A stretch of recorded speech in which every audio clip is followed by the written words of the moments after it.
50s. But you like still in didn't 50. have indoor plumbing, did you? We never did when I was, not until I got married and left.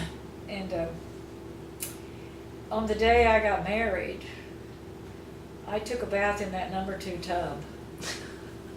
What we'd have to put the water out, pump the water out of the pump, put it in the tub, and leave it out in the sun all day long to get warm. Like a big wash tub? Is Yeah, that what one of you're those talking big. about? They come in numbers, like number 2, number 3. Number 2, you can get in that pretty good. I took a bath and we hung a curtain up across the room there temporarily so we can have privacy in there to take a bath. And when you washed your hair, you washed it out. If you washed it outdoors when it was warm enough, somebody would pour some water on it to rinse it while you held your head over. And all of our clothes, like we wore dresses mostly, and they had to be starched and dampened and ironed, and gathered skirts. Oh my goodness. And since we didn't have electricity, of course, we had to use the iron heated up on the wood burning stove. We had a wood burning stove there for a while, but then after a while we got, like you could get gas, bottle gas outside. We had a gas stove. And we never had a refrigerator until we got electricity, which we didn't get electricity till I was grown. And then, we got the light bulb turned on and we thought, we could see the corners of the room, you know. We'd have like a kerosene burning lamp right there in the middle of the kitchen table to do our homework.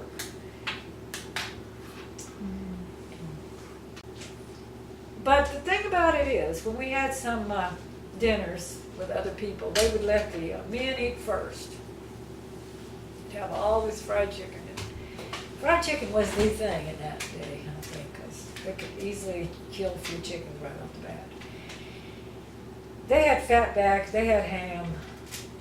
They put them out in the smokehouse, and they usually got maggots all over them. You'd have to skin that all off before you could get to them. Oh my gosh. Well, they were smoked, but they would, by the time they hung there, it didn't burn the ham, but you had to cut that off. It would get a mold on it or something. It was very good. It's called country ham now. We didn't know there's other kind of ham. No, that was country ham. So you didn't have beef very often? Not hardly ever beef. We could get some hamburger at the store. But mostly chicken and pork. Like if the men, Daddy would always say, he'd see these black people in the grocery store, and then you couldn't go in the store and just and pick out something off the shelf. You had to go in there and tell them what you wanted. You had a grocery list, what to send Daddy after. And Daddy would go to the store, and he would always put it on a bill because he worked for the people that had the store. He was always indebted to the people that you rented your house worked for because they didn't pay you. They paid you once a week, but during the week you just put it on the bill. And he would go in there and ask. Well, when Mama would tell him what to get, she had it wrote down, and he would pick it up and go through the list. Oh, you want sugar? What are you going to do with sugar? You going to make another damn cake? We just had some on Sunday. He wanted to save that sugar to make liquor with, Terry. I found out later. Well, that was during the war where we had coupon books. You could only get so many coupons for. Everybody in the family got a coupon book. When you wanted to buy sugar, there was a coupon in it. It was a scarcity of everything. So when he went and signed up, he had to name everybody's name and their birthday. And Daddy couldn't even name all of our birthdays. That's how many youngins we had. But it was good that you had lots of youngins, but you had more coupons than you had money. We couldn't even use all of our coupons. We'd have to. People would want our coupons, we'd give them to them because we didn't buy that much sugar. Sugar and coffee and butter, everything was rationed. There was ration books they called. So that was one thing. You didn't have enough money to buy. If you got, there was probably 6 children in the family by that time. You got 6 books plus 2 for the parents. That's 8 books. Well, you got a stamp in there. They got that many pages of stamps. We didn't use up all our stamps. Some people that had some pull, they could go and get anything they wanted to. It was like blackmail or Black market. black market, yeah. You know, if you had pull, you could get anything. But even tires were rationed for the car. We had plenty of tire coupons. You couldn't get anything. But anyway, we had sometimes Daddy would go to the store. Like I said, he went over the list. And he wanted to mark out about everything on there. What do you need that for? What are you going to do with that? And to this day, I can't stand it when I take Bud to the grocery store.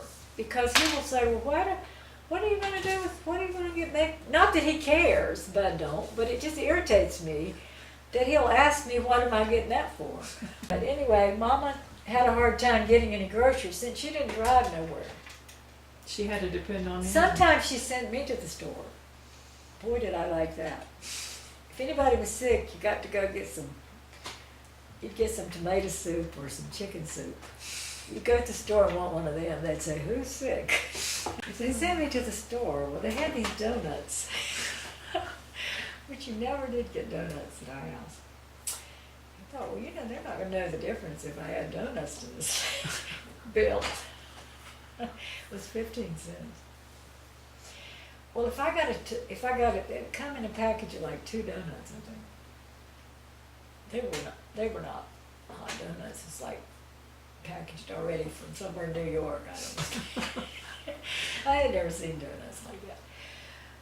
Okay, so once in a while I got brave and I thought, oh, nobody's going to know if I get these donuts. And I'll eat them before I get to the house because it was a good little walk from the highway to back there at the bird place. And I'd finish them off before I got there. And they didn't ever say anything. It was only 15 cents. They didn't ever question. I doubt if they itemized it. I don't think they did. Yeah. They probably took advantage of us. Daddy only made $50 a week. And I don't know if we paid rent in that house or they furnished it to us. I don't know that. Mm. But see, he wanted to go to war because his 3 brothers went to the World War II.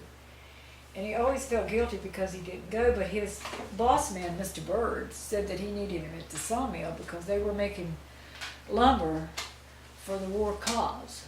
So he was necessary for the war cause. And he was a sawyer, so he didn't have a one sawyer. Nobody could saw like Daddy. Everybody wanted him because he sawed perfect boards, they said. Mm. And he never would take any time off. He done everything to please him. So anyway, I was enjoying my donuts going to the store once in a while. I don't think I ever told them. What they didn't know didn't hurt them. That's you know? right.